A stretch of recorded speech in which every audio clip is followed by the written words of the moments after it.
Bueno, ya estamos acompañados de nuestro invitado del día de hoy. Es el señor Agustín González, quien es además doctor en Economía, magíster en Administración, Psicología Industrial y Pedagogía Universitaria, ingeniero agrónomo en Economía Agropecuaria y pues con una amplia experiencia docente y además ha estado involucrado en distintas asociaciones empresariales. Por ende, conoce este mundo de manera amplia y justamente hablemos de la realidad cercana. Un retiro por parte del gobierno de esta propuesta de modernización fiscal que había sometido al Congreso Nacional. Desde su punto de vista, ¿qué pudiera representar eso para el país? Yo pienso que la decisión del presidente es correcta. Para el país representa, y para el gobierno específicamente, buscar alternativas distintas a la del impulso de la reforma. De hecho, en un programa anterior contigo, en tu programa, nosotros dijimos que si se tomaban algunas medidas, no era necesaria la reforma fiscal. No sé si tú recuerdas ese planteamiento que yo hice. Y precisamente el gobierno tiene en sus manos esas posibilidades. Las posibilidades están ahí, inclusive sobrepasan con mucho las pretensiones que tenía de recaudar 122.000 millones de pesos. Sobrepasan, pero 7 veces. Inclusive. O sea, si toman controles desde otros puntos, pudiera sobrepasar esa recaudación que se proyectaba a través de la modernización. En 7 veces. Sí. ¿Y cuáles serían esos puntos en donde tienen que prestar particular atención para poder recaudar 7 veces lo necesitado? Lo primero es la evasión.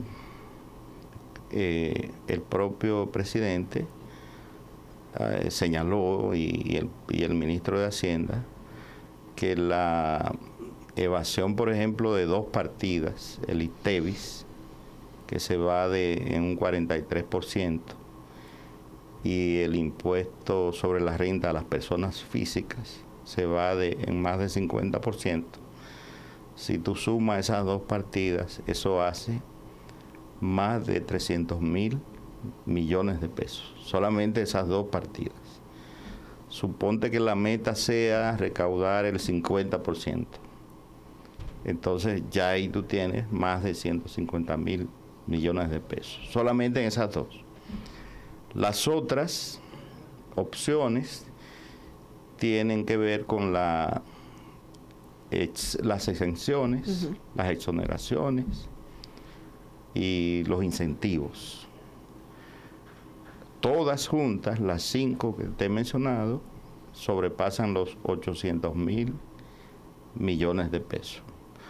Obviamente tienen sus dificultades, tienen sus problemas, pero hay un reto que tendría el gobierno y es mejorar la administración tributaria. Si bien resultó impopular la propuesta de modernización fiscal, en el momento que se ataque la evasión, porque sabemos que hay grupos económicos que tienen grandes intereses en el gobierno y viceversa, ¿pudiera esto tener un costo político incluso más alto que el primero, en el que la población pues evidentemente mostraba inconformidad? No, el costo político sería menor, Ileana, porque tú misma lo dijiste, se trata de grupos económicos poderosos. En el primer caso se trataba de un proyecto de modernización fiscal que iba a afectar fundamentalmente los bolsillos de los pobres y los bolsillos de la clase media. O sea, no es lo mismo desde el punto de vista político afectar a las grandes mayorías que afectar a las minorías ricas, poderosas. Con esos grupos, el gobierno lo que tiene es que ponerse de acuerdo, sentarse en una mesa por sectores, por cada sector, y arribar a acuerdos con ellos.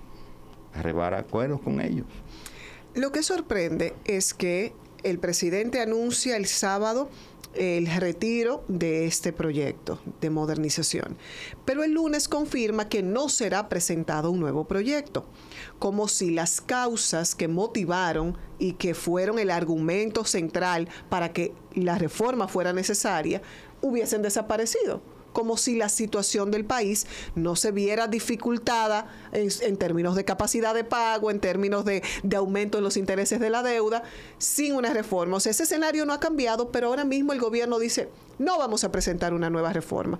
¿Qué peso pudiera eso tener y qué mensaje, sobre todo, a esos organismos de financiamiento internacional? Bueno, el mensaje es que el gobierno no está sin alternativas. El gobierno tiene alternativas. Lo que pasa es que esas alternativas son más tienen más dificultades de aplicarse.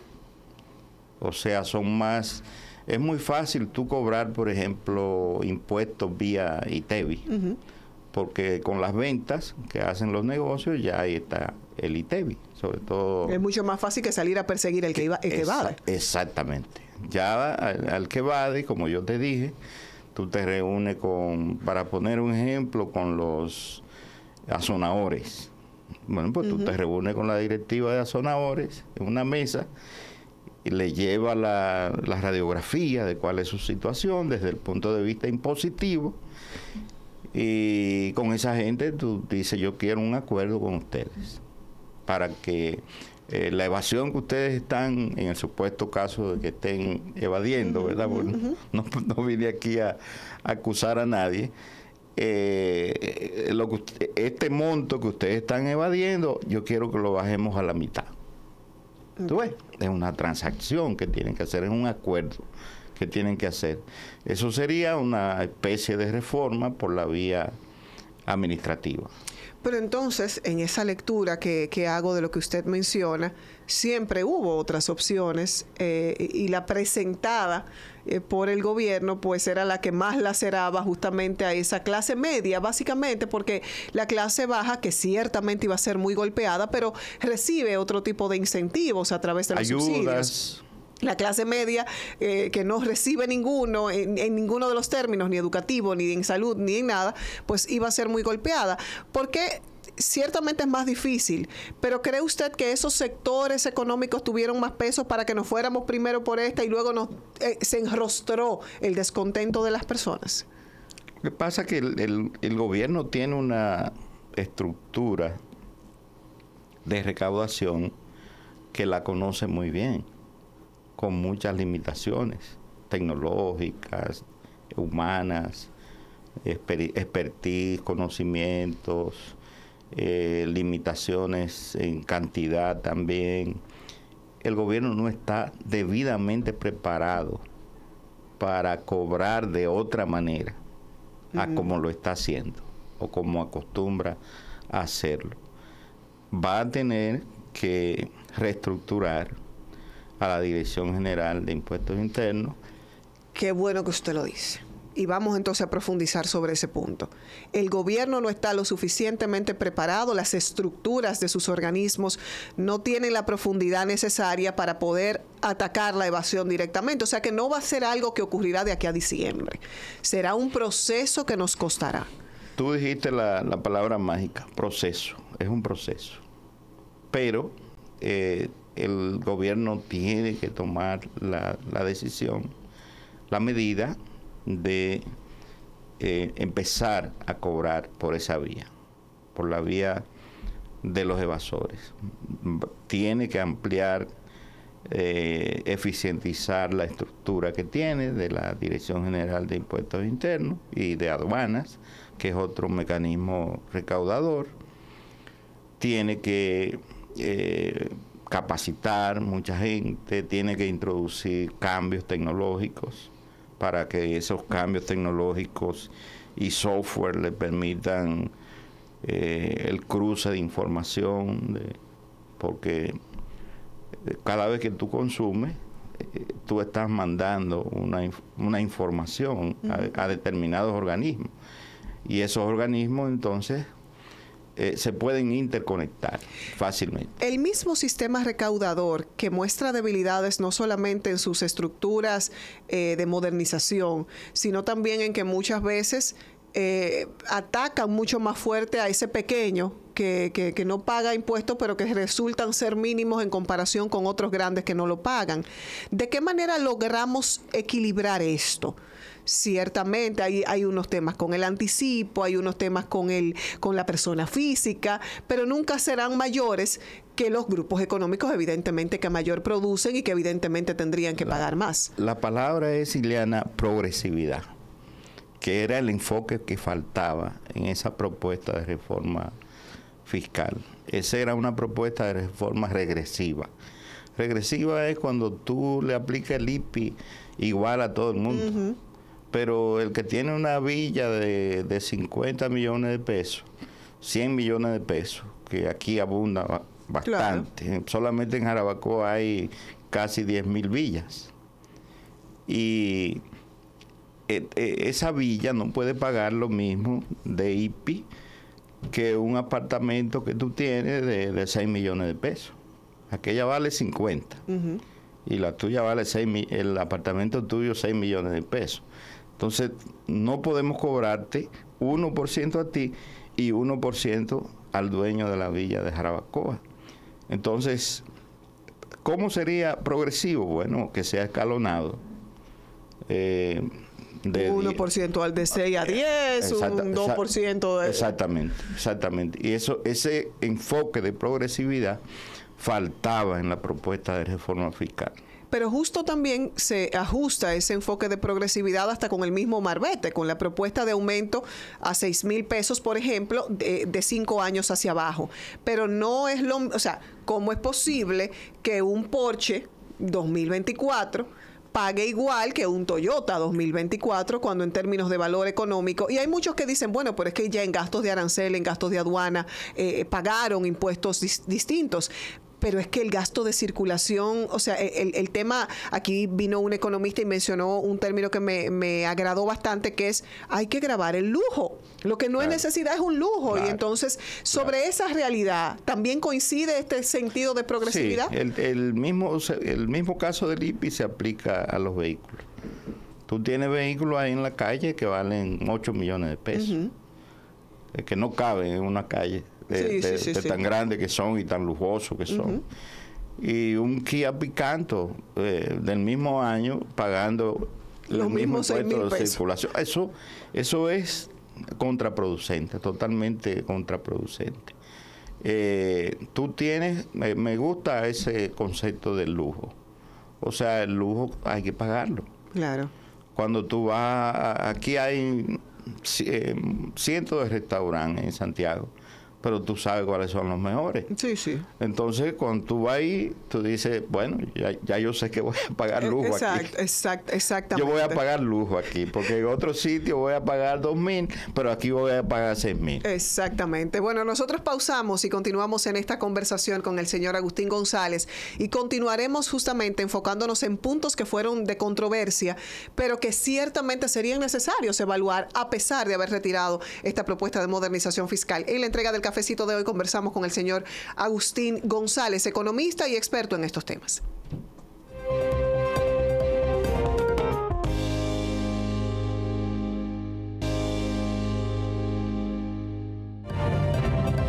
Continuamos en esta entrega del cafecito de hoy, en esta conversación con el señor Agustín González, quien es economista, doctor en economía y además con una vasta experiencia y participación incluso en asociaciones empresariales que permiten tener una expectativa,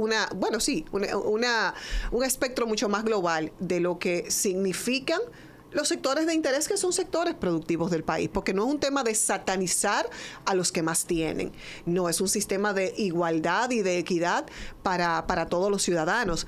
Uno de los temas más controversiales, usted tocaba el tema del IPI, pero también se habló mucho y sobre todo en las vistas públicas fue tema recurrente el IVA, o en lo que hoy conocemos como ITEVIS, y cómo iba a agravar insumos tan básicos como la carne de cerdo, la batata, los víveres de cocinar todos los días.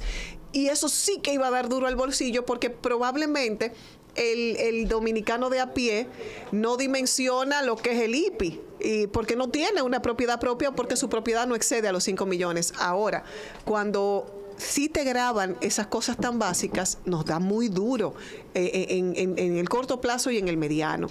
¿Cuáles eran esos elementos quizás más peligrosos de esa parte de la propuesta?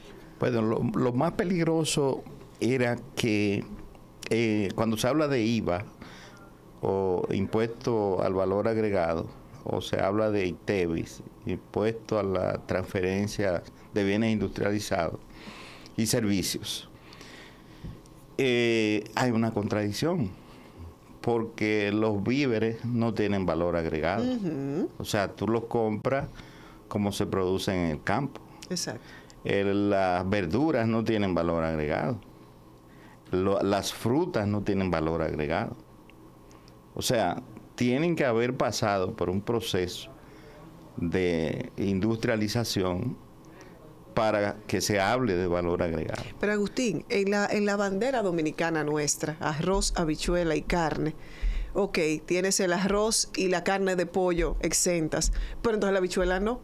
Pues, entonces son cosas como que no hacen sentido. Pero además que eso mandaba un mensaje, porque tú separabas a los productores de bienes grabados y productores de bienes no grabados por el IVA. Entonces, la gente, por supuesto, iba a comprar los que no estaban grabados, porque eran más baratos, iban a estar más baratos. Entonces, por el lado del productor, se iba a desplazar a producir lo que no tenían IVA, que eran lo que la gente iba a comprar. Exacto. Y los otros los abandonaba. Entonces, tú ibas a tener una composición de productos en lo que se llama la dieta o la cantidad de nutrientes que tú necesitas para que la gente pueda comer, alimentarse de forma sana. Te iban a faltar algunos, porque no los iba a poder comprar o no iban a aparecer en el mercado. Entonces eso te iba a crear toda una distorsión en los hábitos alimenticios de la población dominicana. Entonces, yo no sé, los formuladores de esta propuesta parece que no tenían los pies sobre la tierra. Y parece que no comían carne de cerdo, víveres y demás, o por lo menos que no les dolería. Y vaya, todos estamos conscientes de que para lograr inversiones más saludables hay que pagar. Eso cuesta. El tema aquí es también este comparativo en la eficiencia del gasto público, en la eficiencia de las recaudaciones. Y sobre ese último punto, ese segundo punto que he tocado, el tema de la informalidad en ese país, que fue un tema ni siquiera tratado en la propuesta. Bueno, la propuesta en cierta medida favorecía la formalización, porque estarían exentos en los primeros 3 años de funcionamiento las microempresas, pero yo decía que había que añadir a las pequeñas. Sí. O sea, exonerarlo por los primeros 3 años de impuestos sobre la renta. Eso era favorable, y también quitarle el famoso anticipo del que tú hablabas. Eso era favorable. O sea, eran puntos porque no todo era malo en la propuesta. No. Y de hecho, ojo, una propuesta necesaria. Que con puntos de debilidades a evaluar, porque cuando lo ves en sentido general, el mismo tema del anticipo. Pero a lo que me refiero, por ejemplo, el que está en el sector informal, ese emprendedor que no hace conciencia clara de los beneficios que tiene tributar, porque no ve que eso regresa de manera material, no alcanza a entender lo que es el anticipo en la misma proyección de lo que los estamos pagando ya. A eso me refiero. Quizás, ¿qué tanto porcentaje de ese casi 52% del sector informal, 57%, imagínese usted, iba a responder de manera atractiva quizás con esas facilidades cuando dice, bueno, pero ok, me están quitando a pagar, pero que ahora mismo yo no pago y sigo trabajando? Es ahí como hasta falta de educación en ese sentido. Sí. Mira, falta mucha educación financiera, sobre todo en las MIPYME, en los emprendedores. Falta mucha educación financiera. Pero además, hay medidas muy simples que el Estado puede tomar para que ellos se formalicen. Por ejemplo, tú le dices el monotributo. Nosotros vamos a tener para ustedes un monotributo, un único impuesto que ustedes van a pagar. Bueno, pues se van a motivar y ustedes lo van a pagar, digamos, cada 3 meses o cada 6 meses o una vez al año. Un único tributo. Pero otra medida es convertir a esas MIPYMES automáticamente hizo facto en suplidoras del Estado. Exacto, que ese sí es un atractivo adicional. Tú ves. Entonces, las compras locales,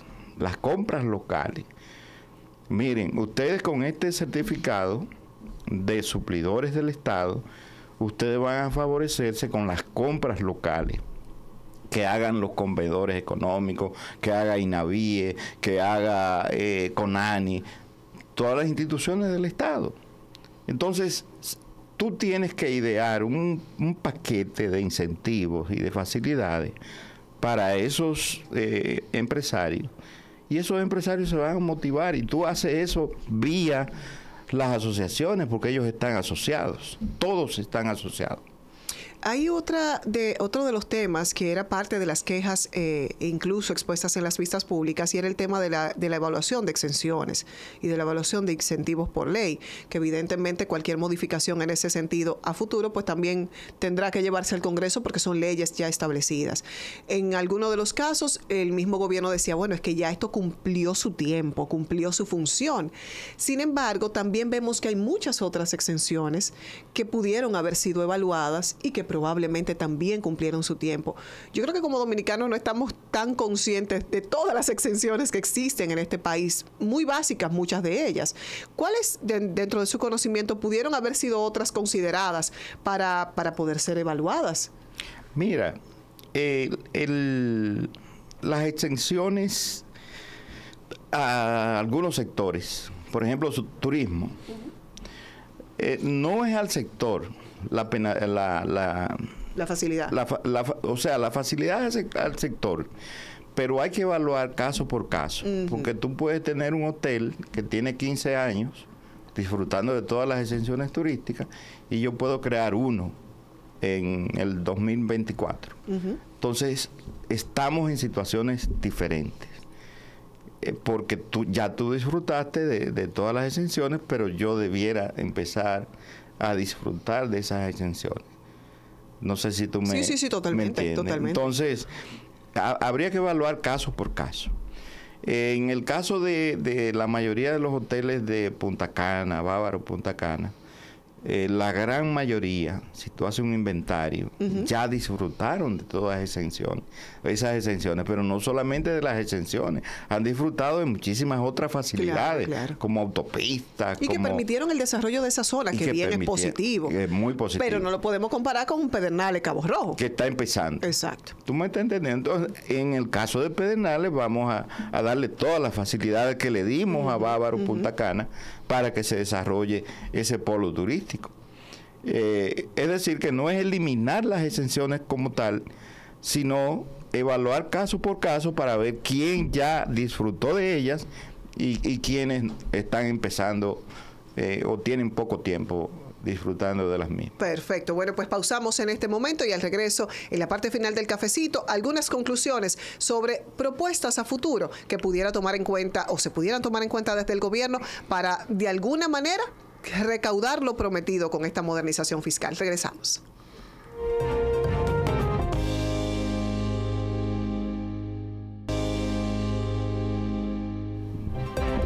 parte final del cafecito, en esta conversación con el señor Agustín González, economista y con amplia experiencia en estos ambientes, hemos hablado del proyecto retirado de modernización fiscal, pero sobre todo la necesidad de que se continúen esos planes de recaudación.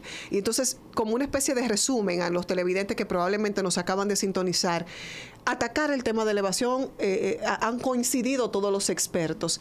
¿Es lograble? Viendo la tradición que hemos tenido de cada vez más evasores.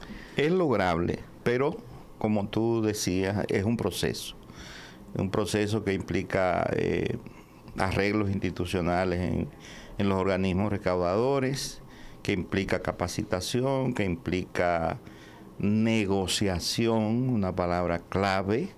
No es judicialización pura y simple. Nada de eso, no es crearle un expediente a grupos empresariales o a empresas para compulsivamente cobrarle. No, es negociación inteligente, donde ellos vean que se va, que es ganar, que es una partida de ganar.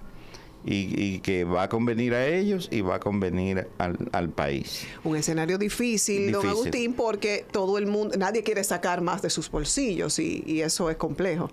Pero tienen demasiado dinero. Yo ayer escribía algo que lo mandé por las redes, donde yo hablaba de los pastores alemanes de la DGI. O sea, la DGI va a tener que tener unas brigadas. Claro. Pero antes la negociación en cuarto cerrado y que el gobierno y los sectores se pongan de acuerdo. Entonces después de eso vienen esas brigadas. Bueno, y será necesario, sobre todo porque ya el mismo gobierno ha hablado de las consecuencias de que esas recaudaciones no aumenten y esto pudiera ponernos en jaque en un futuro cercano. También el gobierno tiene que dar el ejemplo. ¿Verdad que ya sí? El gobierno habló de una reestructuración institucional donde elimina algunas instituciones, fusiona otras. El gobierno tiene que hacer eso. Esa propuesta, señores del gobierno, eso no se ha quitado.